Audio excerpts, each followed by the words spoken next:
네, 한명숙 전 총리와 관련된 얘기를 저희가 좀 나눠봐야 될 것 같습니다. 자, 한명숙 전 총리의 불법 정치 자금 수수 사건 수사팀 위증 모해 의혹, 모해 위증이죠.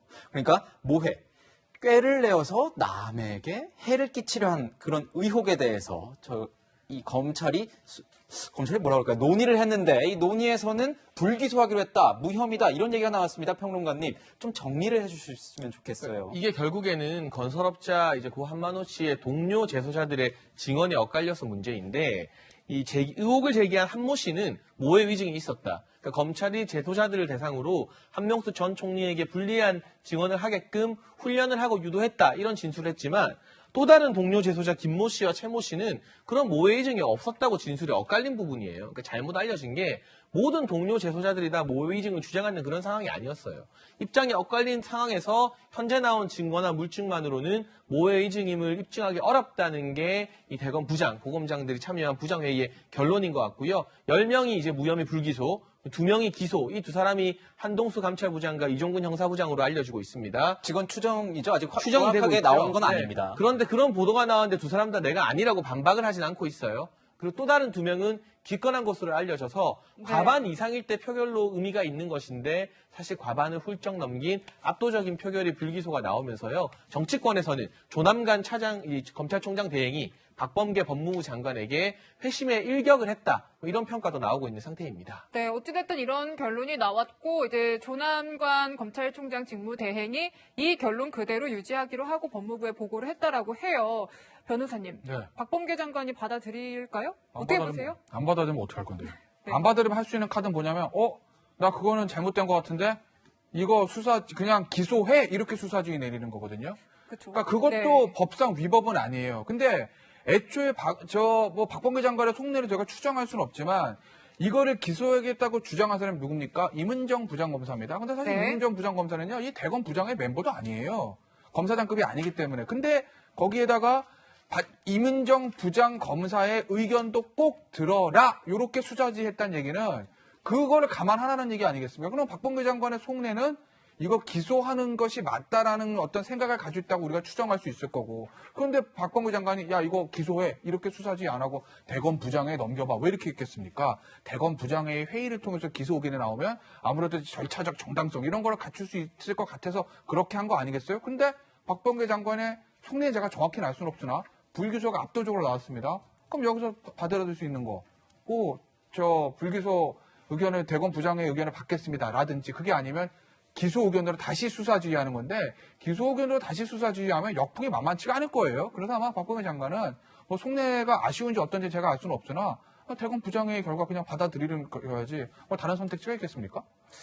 어떻게 봐야 됩니까? 교수님, 이거를 조남관 검찰총장 직무대행의 어떤 반격으로 봐야 될지 아니면 박범계 장관이 제대로 짚지 못한 건지 아니면 다 알고 있었는데 이 상황을 알고 다음 수를 준비하고 있는 건지 궁금합니다. 너무 이거를 막 편가르게 해가지고 검찰이랑 법무부가 막 갈등하고 대결하고 뭐 이런 그래서 고검장들이 들어가고 숫자 싸움을 하고 저는 여기에 본질이 있다고 생각하지는 않거든요. 네. 이 네. 부분은 사실은 지금 말씀하셨지만 검사가 증인들에 대해서 강요에 의해서 이제 위증을 하게 했느냐 안 했느냐 뭐 이 부분을 밝혀내라는 거고 박범계 장관의 수사 지휘 내용도 이겁니다. 감찰부장, 감찰 제3과장 그리고 임은정 연구관의 의견을 청취해서 다시 한번 판단해봐라는 거거든요. 네. 근데 판단을 지금 했어요. 그러면 이제 보고를 했잖아요. 그러면 그걸 갖고서 이제 장관이 결정을 할 텐데 이 부분에서 10명 이상이 불기소가 맞다라고 생각을 하고 있는 것인데 그거를 뒤집으면서 수사 지휘를 할 거였으면 처음부터 기소하라고 얘기를 하지 이런 지휘 아주 구체적인 수사 지휘를 하지 않았을 거거든요. 그래서 네. 저는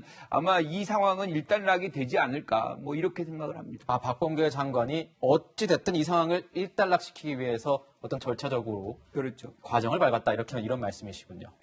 네, 뭐 이렇게 결론은 나왔지만 사실 정치적인 후폭풍은 좀 이어지고 있는 것 같습니다. 지금 이제 수사지휘권까지 발동해서 이렇게 사건을 끌고 왔던 박범계 장관에 대해서 약 사건에서는 사퇴까지도 해야 된다. 이런 비판이 나와요, 평론가님. 그러니까 애초에 무리한 수사 지휘였다는 의견이 제기되고 있고요. 사실 우리가 법무부 장관의 수사 지휘권 발동을 보는 게 굉장히 이례적인 일입니다. 역대 단 한 번밖에 그 예시가 없었는데 추미애 장관 들어서 그 횟수가 늘어나더니 네. 박범계 장관까지도 수사 지휘권을 발동하지 않았습니까? 그런데 애초에 이 부장회의에서 이런 압도적인 결론이 나는 바람에 이 한동수 부장이나 임은정 연구관의 이야기를 더 경청해서 들어달라는 지휘 자체가 조금 무리한 것 아니냐는 여론에 힘이 실리게 되었습니다. 그런데 사실 박범계 장관 입장에서는요, 야당에서 비판하는 것보다 여당 내부의 강경파 목소리가 정치적으로는 더 부담스럽지 않을까 싶습니다. 네. 벌써부터 여당 내부의 이 더불어민주당 김용민 의원이나 일부 강경파 의원들은 이런 결과에 대해서 더 검찰 개혁해야 된다.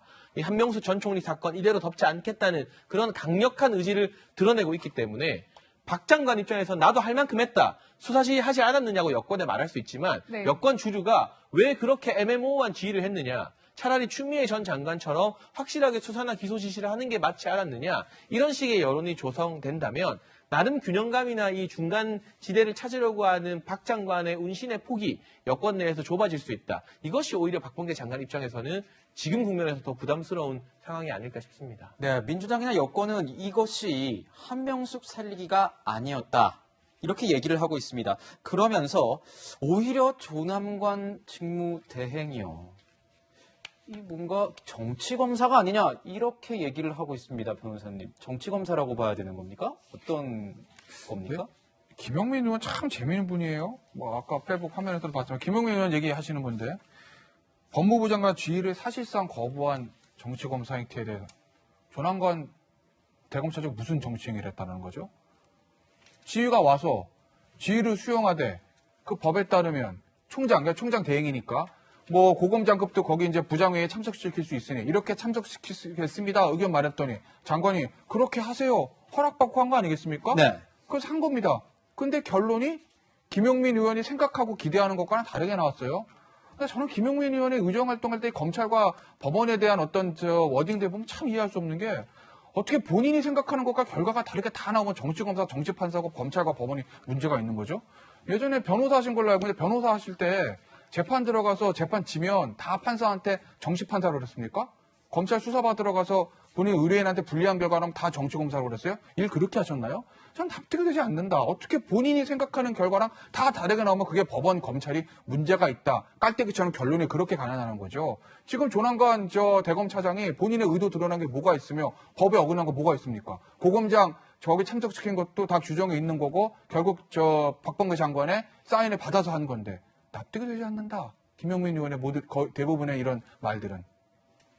네, 이런 분석을 듣고 지금 사실 아직까지 좀 남아있고 이제 일각에서 이 부분에 좀 집중해서 봐야 한다고 하는 부분은 합동 감찰입니다. 그러니까 이제 결론은 나왔지만 사실 박범계 장관이 한 전 총리 수사팀의 수사 과정에서 어떤 문제가 있었지 않을까 좀 찬찬히 들여다봐라. 이래서 합동 감찰을 지시를 했고 아직 결과는 안 나왔어요. 일각에서는 이 결과의 나옴에 따라서 법무부와 검찰이 또 갈등이 있지 않을까.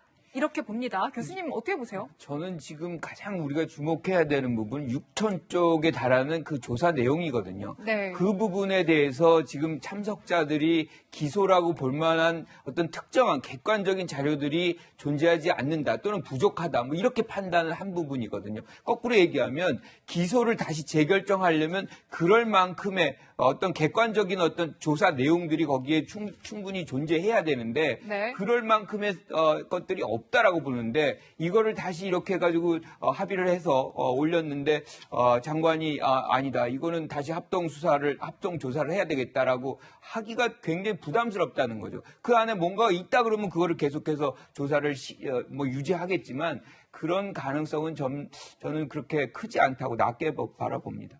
평론가님, 박범계 장관이 여기서 인사카드 꺼내 들어가지고 다시 좀 국면을 전환시킬 수 있는 그런 가능성도 있습니까? 근데 저는 인사카드보다는 대대적인 감찰 카드를 들고 나올 확률이 높다고 보고요. 네. 이미 네. 법무부와 대검의 합동 감찰을 지시했는데 보다 구체적으로 해당 의혹을 받고 있는 재소자 수사 관련된 검사들이나 이 부서에 대해서 아주 강도 높은 감찰을 실시함으로써 여권 내부에서 제기되고 있는 불만을 무마할 확률이 높다는 생각이 듭니다. 다만 지금 조남관 대행이나 다른 이 검사장급 또 부장급에 대한 대한 인사를 단행하기에는 새로운 총장 인선 이후에 새 총장 인선과 맞물려서 대대적으로 인사 개편을 하겠다는 원래의 구상에서 빗나가는 것이고, 이게 만약 인사가 실시될 경우에 많은 국민들이 결국에는 조남관 대행의 이러한 부정회의 결론이 마음에 안 들어서 인사로 복수를 하는 것이 아니냐는 오해를 유발할 그런 우려가 상당히 높지 않겠습니까? 박범계 장관 지금까지의 스타일로 본다면 인사보다는 강도 높은 감찰 지시 등으로 이 국면을 돌파할 가능성이 높다고 판단됩니다. 네.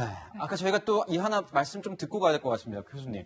아까 김용민 의원에 대한 좀 비판이 있었습니다. 여기에 대해서는 교수님 생각은 어떠신지 좀 궁금해요. 이 정치검사다, 조남관 직무대행이 이런 의견에 대해서. 정치인들은 사실 정치는 편견에 입각하거든요. 자신들이 믿는 것만 믿습니다. 그래서 충분히 뭐 그런 얘기를 할 수 있지만 사실은 그렇게 규정을 해서 뭔가 바뀌어질 수 있는 것이 있다 그러면은 뭐 그 말들이 더 공감대를 얻겠지만 그럴 상황이 아니잖아요. 그리고 지금 합동 감찰이다.